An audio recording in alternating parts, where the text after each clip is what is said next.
Ethan Walker had always dreamed of escaping the chaos of city life. After years of grinding away in a corporate engineering job, he finally inherited his grandfather's farm, a sprawling, peaceful stretch of land just outside town. It was everything he wanted: wide open fields, a quiet atmosphere, and absolute control over his property. Unlike the tightly packed suburban developments creeping up nearby, his farm was self-sustaining, equipped with solar panels, modern irrigation, and a state-of-the-art greenhouse. Before we dive into this showdown, make sure to subscribe and help us hit 10,000 subscribers. Your support keeps these stories coming. He took immense pride in running things his way. No nosy neighbors, no office politics, just him, his land, and the satisfaction of building something with his own hands.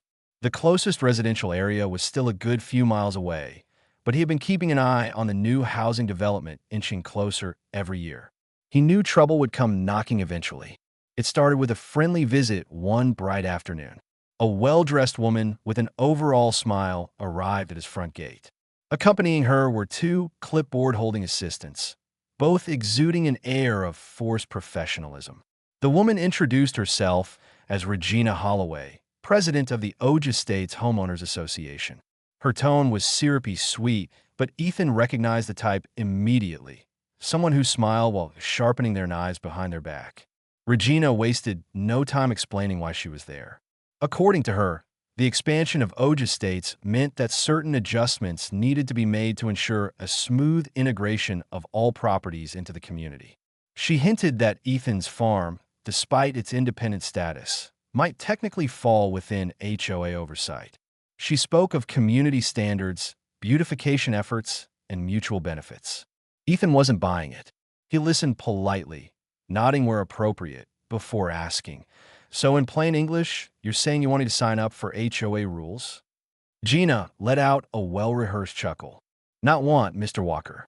We require compliance from all properties that are considered part of our extended community. It's for the good of everyone." That was all Ethan needed to hear. He leaned against his gate, arms crossed. "Well, I appreciate the visit, but I'm not part of your HOA. My farm isn't on your development's land, and I have no interest in beautification projects that don't involve growing actual food." Regina's smile faltered just slightly. "I understand your perspective," she said, her voice tightening, "but surely you see the value of aligning with the greater community. We wouldn't want any conflicts to arise later."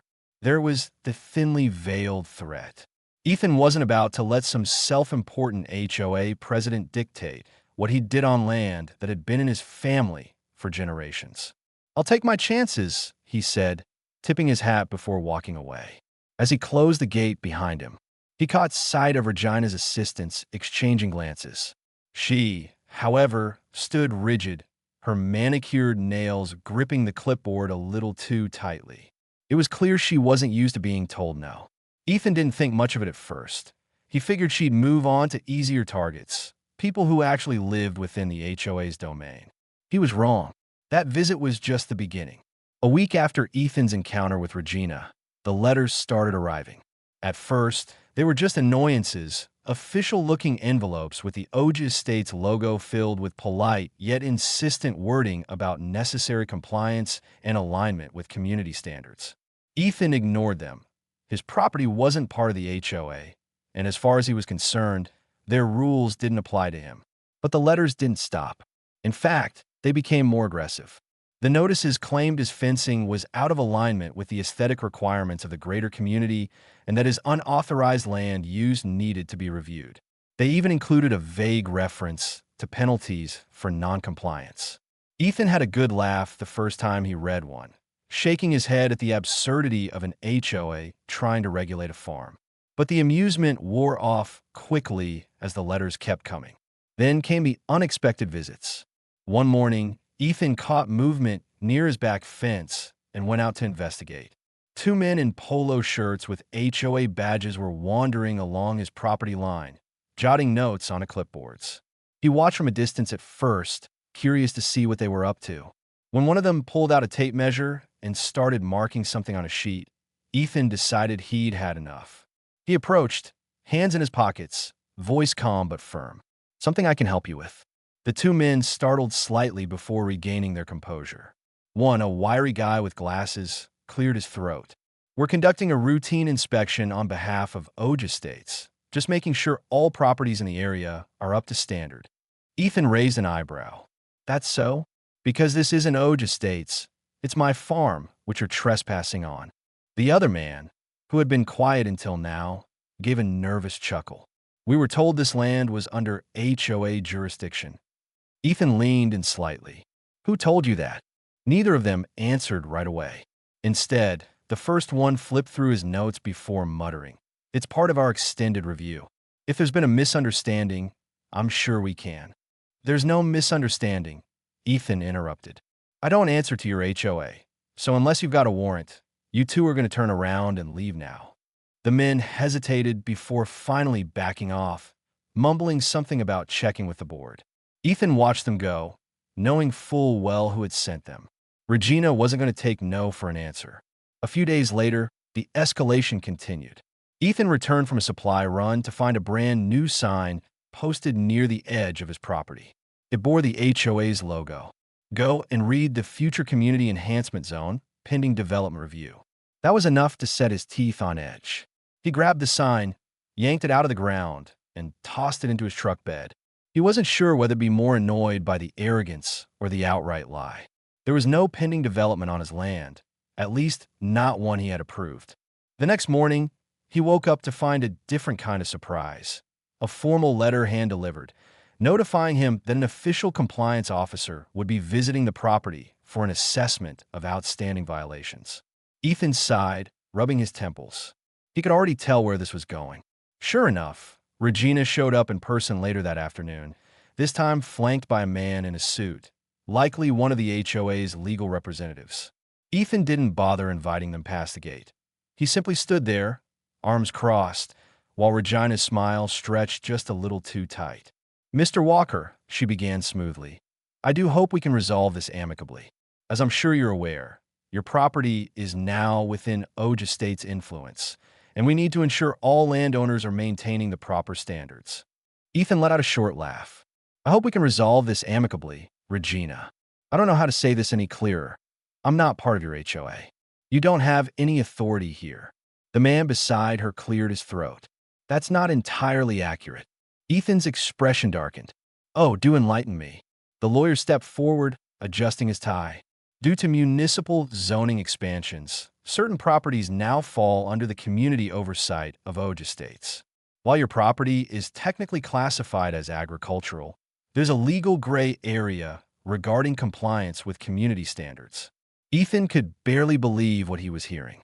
"You mean to tell me that because your development is creeping closer, you suddenly think you get a say in what happens on my land?" Regina's smile didn't falter. "We simply want to work together to find a solution that benefits everyone." Ethan took a slow breath, weighing his options. He could already see where this was heading. If he gave them an inch, they'd take a mile. If he entertained their nonsense now, he'd be drowning in paperwork, fines, and legal battles within weeks. He shook his head. "Not happening. I'm not signing anything. I'm not acknowledging any of your standards, and I sure as hell am not letting your HOA dictate how I run my farm." Regina's mask cracked ever so slightly. The warmth in her voice cooled, replaced by something more clipped. "I'd strongly advise you to reconsider." Ethan met her gaze, unflinching. "And I'd strongly advise you to stay off my land." The tension was thick enough to cut with a knife. Finally, Regina let out a slow exhale and turned to her lawyer. "Let's go. We can handle this through the appropriate channels." Ethan watched as they left, knowing full well this wasn't the last time he'd see them. The real fight was just beginning. A week passed before Ethan heard from the HOA again, and he used that time wisely. He contacted an old friend, Matthew Brooks, who had spent years practicing real estate law. After explaining the situation, Matthew confirmed what Ethan already suspected. Regina and her HOA had no legitimate claim over his farm. However, that didn't mean they wouldn't try to bully him into compliance. "You're dealing with the kind of people who thrive on intimidation," Matthew warned over the phone. "They don't need to be legally right. They just need to make your life difficult enough that you give in." Ethan wasn't about to let that happen. The first real sign of escalation came when he found his water supply mysteriously cut. His well pump, which had functioned flawlessly for years, suddenly stopped working. After inspecting it, he discovered that someone had tampered with the wiring. It wasn't a coincidence. Luckily, Ethan knew how to fix it, but the message was clear. The HOA was willing to play dirty. Then came the legal threats. A certified letter arrived warning him that failure to comply with community regulations would result in escalating fines. The amount listed was absurd, thousands of dollars in penalties for violations he never agreed to. Ethan laughed as he read it, shaking his head at their audacity. He knew they had no real legal authority to enforce any of it, but they were counting on him not knowing that. He sent Matthew a copy of a letter, and within a day, the lawyer fired back a formal response threatening legal action for harassment and unlawful interference with private property. The HOA had overstepped, and they knew it. Regina didn't take kindly to being challenged.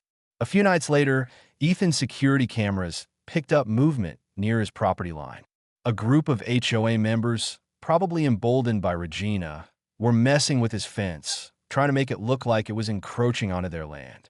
He watched from his porch, sipping his coffee, as the cameras recorded everything. They clearly had no idea they were on film. The next morning, he printed the footage and mailed copies to both the sheriff's office and the county zoning board with a formal complaint about trespassing and property tampering. The response was swift. Law enforcement paid Regina a visit, warning her that any further interference would result in criminal charges. Ethan thought that might be the end of it, but he underestimated just how far Regina was willing to go. The next escalation was a full-blown smear campaign. Regina sent out letters to nearby residents claiming that Ethan's farm was an unregulated hazard to the community. She painted him as a reckless outsider, accusing him of violating environmental laws, using unsafe farming practices, and devaluing the neighborhood with his unsightly equipment. Ethan didn't have to wonder if the lies were working. The sudden cold stares he got from some of the townspeople told him everything. Not that he cared, but then came the real attack. One morning, as Ethan was working on his tractor, he noticed a county inspector's car pulling up. A middle-aged man stepped out, clipboard in hand, and approached with a neutral expression. "Morning," the inspector greeted. "I'm here to conduct an environmental and zoning inspection on your property." Ethan narrowed his eyes. "Let me guess, complaint from the HOA?" The inspector sighed. "Anonymous reports, multiple claims. We are required to investigate." Ethan had expected something like this. Without a word, he led the inspector around the property, answering questions and providing documentation when necessary. The man took notes, but didn't seem particularly convinced by the complaints. By the time the inspection was over, the inspector shook his head. "I don't see any violations. Honestly, this feels like someone trying to make your life miserable." Ethan smirked. "You have no idea." The official report came back a few days later.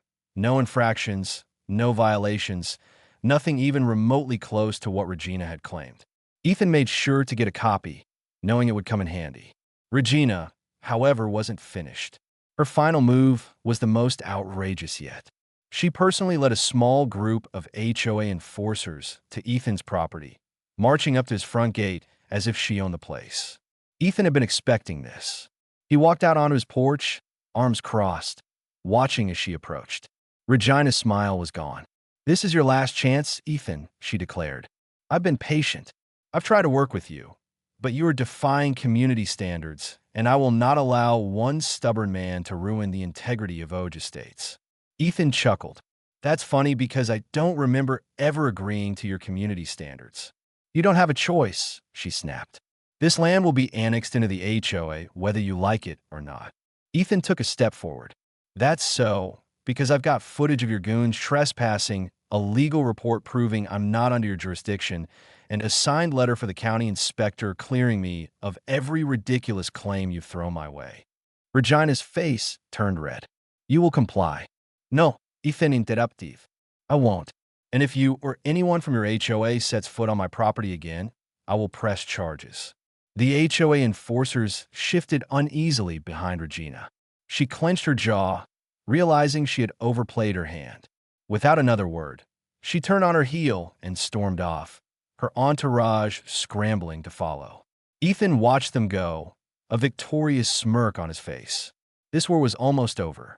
The tension had been simmering for weeks, but Ethan knew it was about to boil over. Regina had pushed every button, used every dirty trick, and still, she hadn't gotten her way.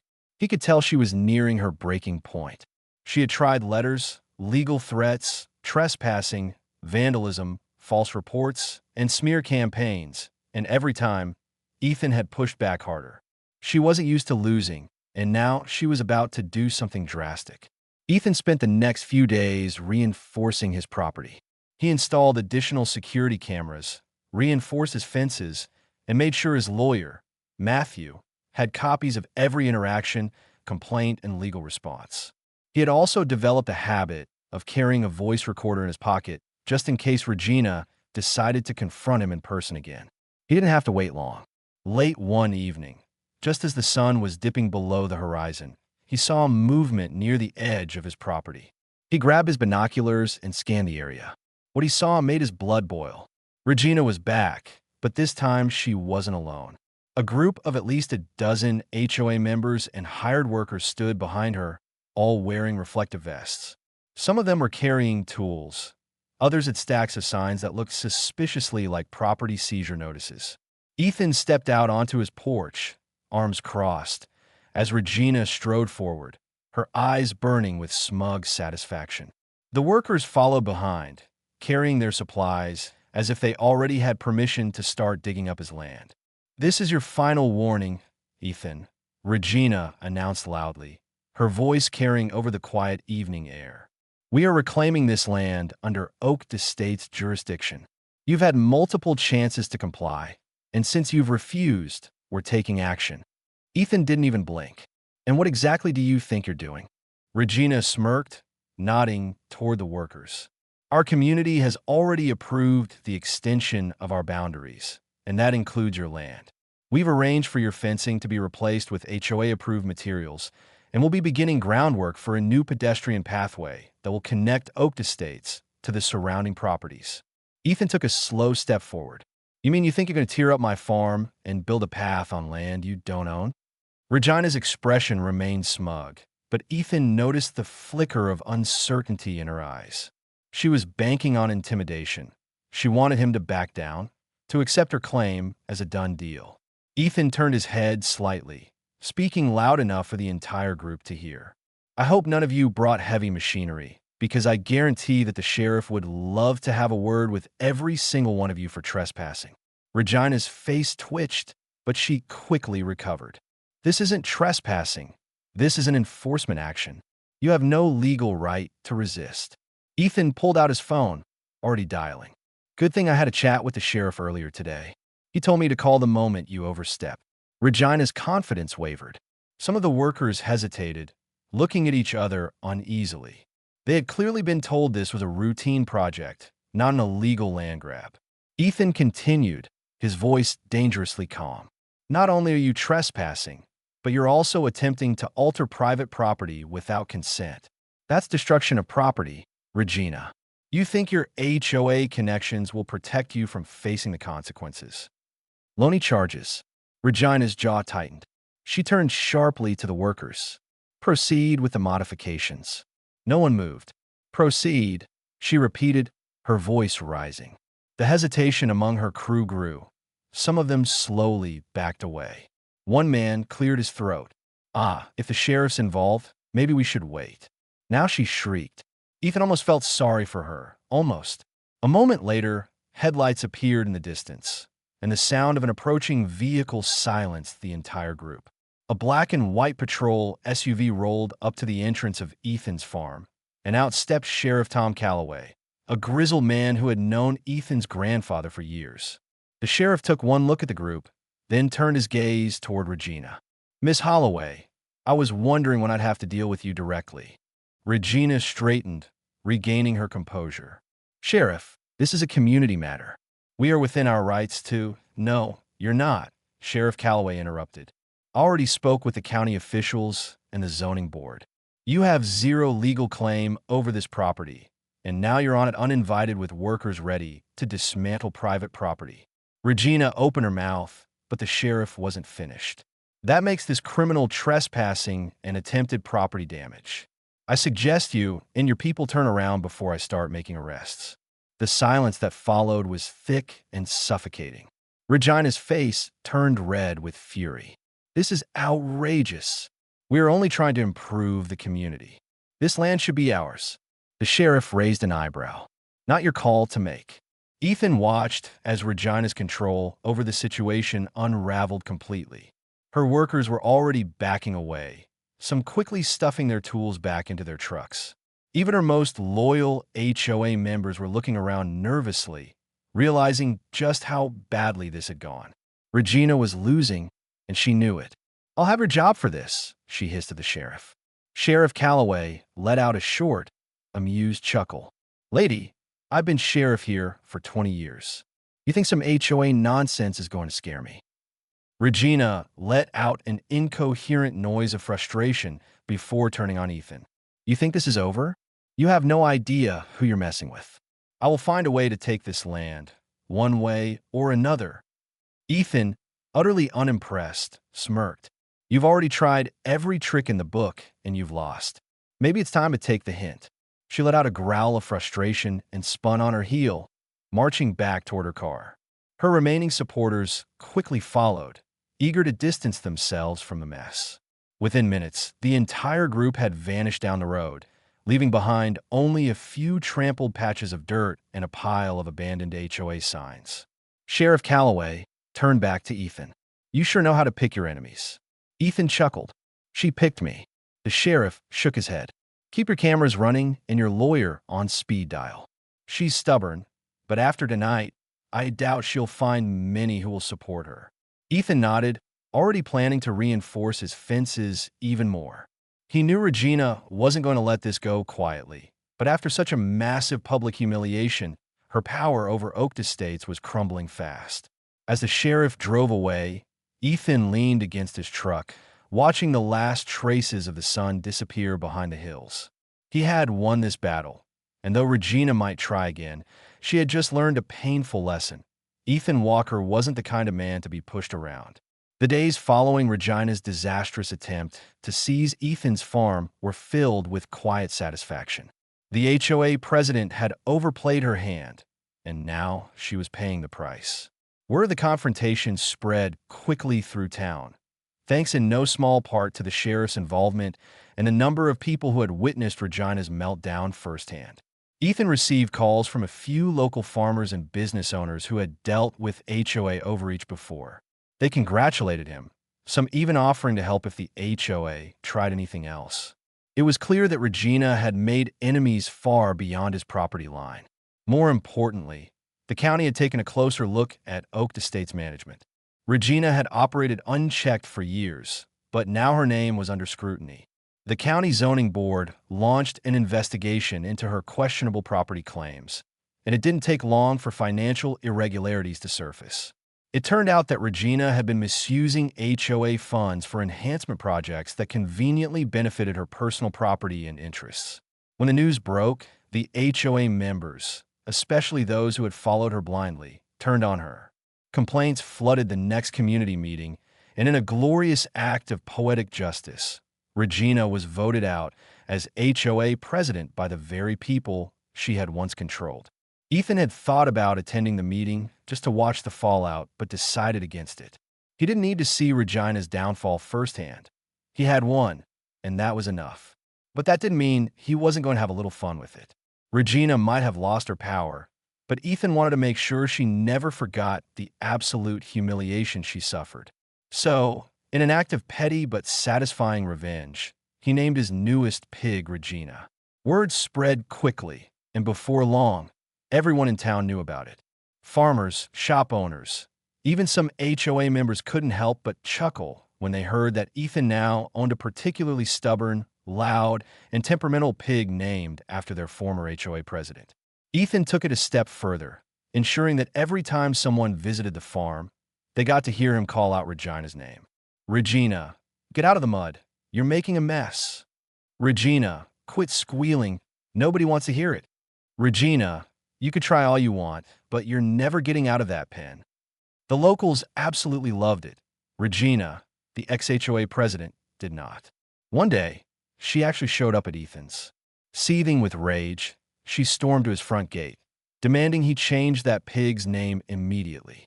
Ethan, of course, responded with his signature smirk. "Sorry, can't do that." She responds to it now. Wouldn't want to confuse the poor thing. Regina left in absolute fury. With Regina gone, the new HOA leadership took a much more reasonable approach. They officially dropped all claims against Ethan's land, issuing a written apology, no doubt to avoid any legal trouble. The harassment stopped, the letters ceased, and the HOA finally accepted that Ethan's farm was untouchable. Ethan enjoyed his hard-earned peace, but he knew better than to let his guard down. He kept his security cameras running, kept his legal documents in order, and made sure the sheriff was always just a phone call away. But for now, the war was over, and Ethan had won. As he sat on his porch one evening, watching the sunset over his land, he heard the familiar sound of his pigs grunting in the distance. A slow grin spread across his face as he called out, "Regina, stop causing trouble back there." Life on the farm had never been better.